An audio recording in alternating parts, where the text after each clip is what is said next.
அஸ்ஸலாமு அலைக்கும் வரஹ்மத்துல்லாஹி வரகாத்துஹு. இந்த உலகத்துல ஒரு நபர் சதக்கா தராரு, சதக்காவோ இல்ல மற்ற நபருக்கு இல்லாத ஒரு நபருக்கு உதவி செய்யறாருன்னா நம்ம ஒரே ஒரு விஷயத்த புரிஞ்சுக்கணும். ஒரு நபர் நம்மள்ட்ட உதவி கேட்கிறாங்கன்னா அந்த நபருக்கு அல்லாஹ் தஆலா உதவி எப்படி வேணாலும் தந்துருவான், நிறைவேற்றுவான்.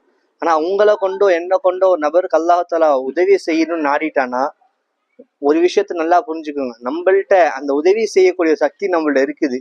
ஒரு நபருக்கு நம்ம காசு தரோம், உதவி செய்யறோம், அவங்கள்ட்ட காசுன்னு அவங்க நம்மள்ட்ட கேட்கும் போது நம்மள்ட்ட காசு இருக்கிறதுனாலதான் அல்லாஹ் தஆலா நபரை நம்மள்ட்ட கேட்க வைக்கிறான். இந்த விஷயத்துல நம்ம என்ன தெரிஞ்சுக்கணும்னா, ஒரு நபர் உங்கள்ட்ட கேட்கறாங்களா, உங்கள்ட்ட காசு இருக்கோ இல்லையோ, உங்கள்ட்ட இருக்கிறது கம்மியா இருந்தாலும் சரி, அது அல்லாஹ்வுக்காக நீங்க தந்துட்டீங்கன்னா அல்லாஹ் தந்த விஷயத்த உங்களுக்கு பரக்கத்தாக்கிடுவான். இந்த விஷயத்த நம்முடைய வாழ்நாள் முழுவதும் கடைபிடிக்கக்கூடிய பாக்கியம் அல்லாஹ் தருவானாக. அஸ்ஸலாமு அலைக்கும் வரஹ்மத்துல்லாஹி வரகாத்துஹு.